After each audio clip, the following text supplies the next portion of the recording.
با دستگیری کمیته کار بازان ورزشی نزد حکومت جمهوری تاجیکستان مقامات اداره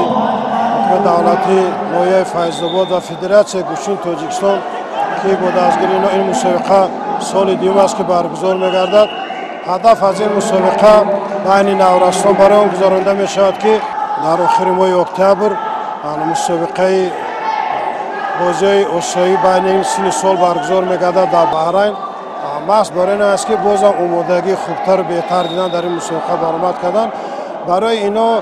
این مسابقه خوشبختانه یک پیشروی می‌دهد برای که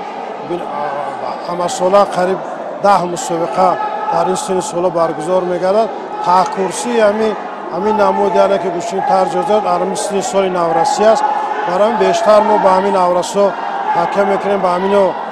مسابقه برگزار میکنیم که برای سال 2028 المپیادا همین سن سال یعنی که جوانان و کلان سالان میشن بگذارن همین مسابقه بسیار شوه که در خط بازی المپیک 2028 ممکن که از بین همین نورسان که در آن سالا سن سالشان به